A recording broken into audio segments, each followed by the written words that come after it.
e versículo 6.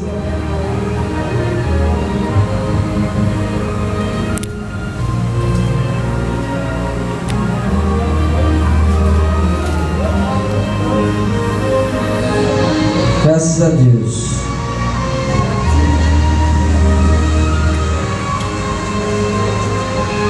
Jó 12:6, né? Que a gente leu. Diz assim: as tendas assoladoras têm descanso, e os que provocam a Deus estão seguros. Nas suas mãos Deus lhes põe tudo.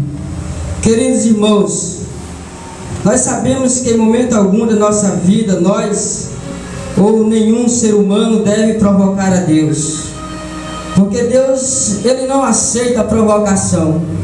Louvado seja Deus. Nós temos alguns exemplos na Bíblia de pessoas que provocaram a Deus, e Deus, Ele não perdoou. Deus, Ele se aborreceu com isso, com aquelas pessoas que o provocaram. Nós temos o exemplo da irmã de Moisés. Ela provocou o Senhor. E quando ela provocou o Senhor, a Bíblia diz que ela ficou leprosa.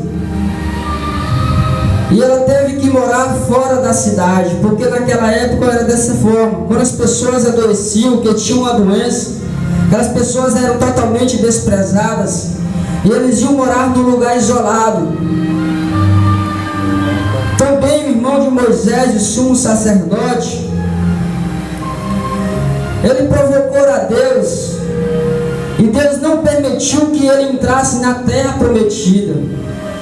E assim muitas outras pessoas naquela época provocaram Deus no deserto, e eles morreram. Não entraram na terra prometida que o Senhor havia prometido a eles, porque se rebelaram contra Deus, porque provocaram a Deus. Louvado seja o nome do Senhor. Então, irmãos, lendo aqui como é que nós vemos que Jó agora, ele diz que Deus coloca tudo na mão dos que o provocam. Louvado seja Deus. Fica difícil de entender que Deus coloca tudo na mão daqueles que o provocam. E a própria Bíblia lá em Provérbios diz que Deus, que a pessoa que aborrece a Deus, Deus não perdoa. 8:36, mas os que pecar contra mim violentará a sua própria alma. Todos que me aborrecem amam a morte. Louvado seja o nome do Senhor. E nós temos exemplos de pessoas que também provocaram a Deus, histórias que nós conhecemos.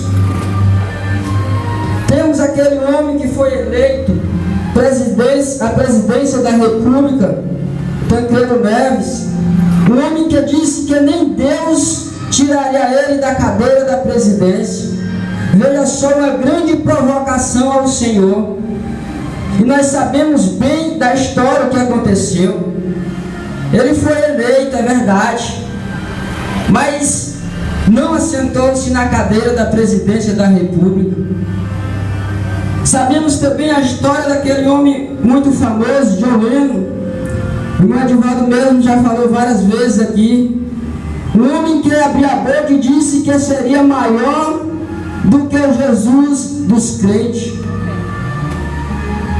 Que tristeza, uma grande tristeza que ele falou, e essas pessoas estão debaixo de 7 palmos. Essas pessoas morreram. Louvado seja o nome do Senhor. E assim, irmãos, sucessivamente, muitos outros exemplos que nós temos. Titanic, o engenheiro que disse que nem Deus afundaria um barco tão grande, um navio tão grande, que não fez nem sequer a primeira viagem. Louvado seja o nome do Senhor. Então como é que nós vamos entender este versículo no livro de Jó, aonde Jó está dizendo, graças a Deus, os que provocam a Deus estão seguros, nas suas mãos Deus lhes põe tudo. Graças a Deus. Queridos, provocar a Deus aqui neste versículo não está falando destas provocações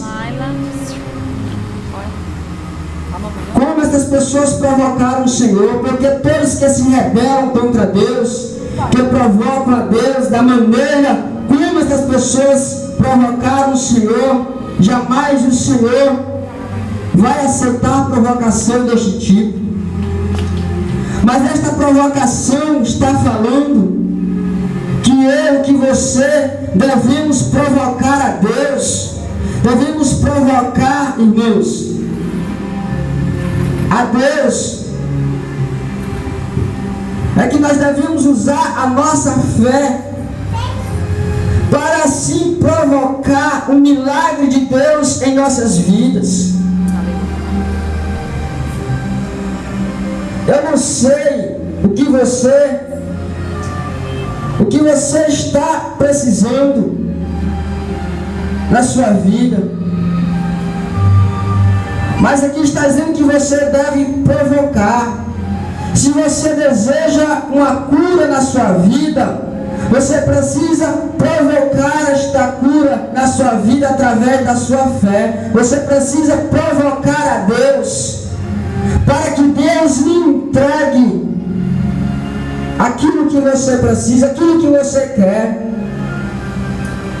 Eu vi um certo pastor falando que lá na igreja dele havia uma irmã, uma mulher de Deus, pregadora da palavra do Senhor, em que Deus usava muito ela. E uma certa feita ela profetizou na vida de uma outra mulher, de que Deus iria abrir uma porta de emprego para ela.